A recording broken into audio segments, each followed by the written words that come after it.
ત્યારે આજ મુદ્દે કેશોદની જનતાના મંતવ્ય શું છે આવો જોઈએ। વડોદરાની અંદર જે તાજેતરમાં જે એક 17 વર્ષની જે દીકરી છે એને લઈને જે મોબાઈલની જે ચોંકાવનારી જે ઘટના સામે આવી છે, એના પપ્પાને જે મોબાઈલના ઝઘડા લઈને ક્યાંક ને ક્યાંક જે કરડવાની જે ઘટના છે, બચકાવવાની ઘટના છે, આપણી સાથે અહીંયાના સ્થાનિક જે લોકો છે એમની સાથે વાત કરવાનો પ્રયત્ન કરીશું। શું કહેશું જે વડોદરામાં જે ઘટના બની છે એક દીકરીએ જે મોબાઈલને લઈને? રાજુભાઈ પંડ્યા, કેશોદ હિતરક્ષક સમિતિ કન્વીનર। આજે એન્ડ્રોઈડ મોબાઈલ આવ્યા પછી બાળકો જે છે એન્ડ્રોઈડ મોબાઈલની અંદર આખો દિવસ રચ્યા પચ્યા રહે છે, અને આપણી જે દેશી રમતો અને દેશી જે આપણા જે બધા ઘરના જે પેલા હતા એ બધા આજે ભૂલી ગયા છે। જરૂરથી અન્ય વ્યક્તિ છે એમની સાથે વાત કરીશું। આવી અનેક ઘટનાઓ જે પોલીસ સ્ટેશન સુધી જે પહોંચતી હોય છે, જે નાના બાળકો મોબાઈલ યુઝ કરે છે, શું કહેશે? પબ્લિકે જાગૃત થવાની જરૂર છે। વાલી અને મા બાપે આમાં સરકાર કાંઈ કરી ન શકે। સરકાર સત્તા ટકાવી રાખવા એનું પોતાનું રાજકારણ કરતા હોય છે, પણ વાલીઓની ફરજ છે કે આપણે શું કરવું જોઈએ, અને એના માટે વાલીઓએ સ્ટ્રિક્ટ થઈ અને પોતાના સ્વાર્થ માટે છોકરાઓને મોબાઈલ આપી દે પોતાનો ટાઈમ બચાવવા માટે। હવે મમ્મી પપ્પા બે રીલ્સ જોતા હોય તો બાળકોને શું કહી શકે? એટલે વિચારવાનું તો વાલીઓએ જ છે ખરેખર તો। શું કહેશો આપ મોબાઈલની ઘટનાને લઈને? અત્યારે સોશિયલ મીડિયાનો જેટલો પ્રભાવ છે અને મોબાઈલ જે વાપરે છે એનાથી બાળકોને સામાજિક સમય અને એ તો નુકસાન છે જ, પરંતુ આંખનું પણ નુકસાન જાય છે। અને વાલી બાળકો સચવાય એટલે મોબાઈલ આપી દે, આ એક બેધારી તલવાર છે। આ ખૂબ જ મહત્ત્વનું જે મોબાઈલ જે છે એનો ઉપયોગ પણ બહુ સારી રીતે પણ કરી શકાય, શિક્ષણ માટે ઘણી રીતે, બરાબર, જાગૃતિ માટે।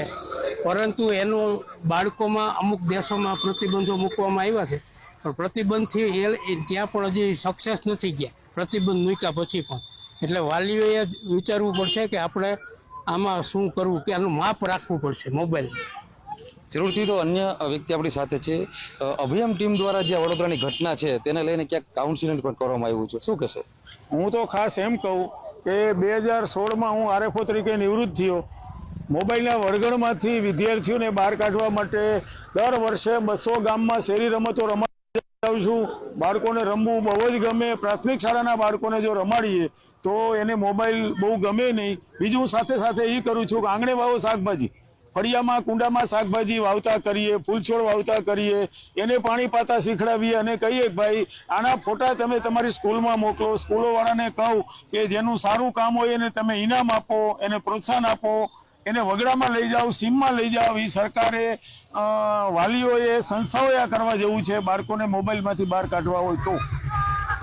જરૂરથી જે ઘટનાને લઈને જે વડોદરામાં ઘટના બની છે તેમાં જે દીકરી છે એને કોઈ દબાણ કરવામાં આવતું હશે કે કોઈ પ્રેશર હશે કે જે આવી ઘટનાઓ સામે આવતી હોય, શું કહેશો? મોટે ભાગે બાળપણથી એને હવે ટેવ પાડવામાં આવે મોબાઈલ વાપરવાની। છોકરું ખાતું ન હોય ને તો વાલી તરફ મોબાઈલ આપે, એટલે હાલે મોબાઈલ રાખ પણ જમી લે। તો આજે આ જે પરિસ્થિતિ છે ને એ ખરાબ છે। જરૂરથી શું કહેશો જે આ વડોદરાની અંદર જે ગંભીર જે કિસ્સો સામે આવ્યો છે, ઘરની અંદર જે મોબાઈલ ફોન દ્વારા જે આવડા મોટા ઝઘડા પોલીસ સ્ટેશન સુધી પહોંચતા હોય છે, શું કરવું? અભયમ ના આ એક ને હમણાં જ મહારાષ્ટ્રની અંદર સંભાજીનગરમાં એક મોબાઈલ આઈફોન હતો। આ બે એવા કિસ્સાઓ કે સમાજની આંખને ઉગાડવાની જરૂર છે। વાલીઓએ જેટલું ધ્યાન રાખવાનું એટલું જ શિક્ષકોએ એના શિક્ષણની અંદર વિદ્યાર્થીઓને કહેવું જોશે કે ભાઈ મોબાઈલનો મિસયુઝ, સ્માર્ટફોનનો મિસયુઝ કેટલો કરીએ, સ્માર્ટફોનનો યુઝ કેટલો કરીએ। Thank you. જરૂરથી જોયું તો તમામ જે કેશોદના જે લોકો હતા ક્યાંક ને ક્યાંક જે બાળકો જે છે, જે વિદ્યાર્થીઓ છે, જેને મોબાઈલ છે, જેને માતા પિતા જ ટેવ પાડતા હોય છે તેવું પણ ક્યાંક ને ક્યાંક કેશોદના લોકો જણાવી રહ્યા છે। અને બીજી તરફ બાળકોને જે મોબાઈલના દૂષણથી દૂર રાખવા માટે એમને અનેક જે રમતો છે એમાં એમનું માઇન્ડ એક્ટિવ કરવું જોઈએ તેવું પણ જણાવી રહી છે। બીજી તરફ જે આ ગંભીર જે વડોદરાની જે ઘટના બની છે તેને લઈને કેશોદના તમામ લોકો છે એ ક્યાંક ને ક્યાંક એનામાં નારાજગી જોવા મળી રહી છે, અને તમામ લોકો છે મોબાઈલથી દૂર રહેવું જોઈએ તેવું કેશોદના લોકો જણાવી રહ્યા છે। ચેતન પરમાર, મંતવ્ય ન્યૂઝ, કેશોદ।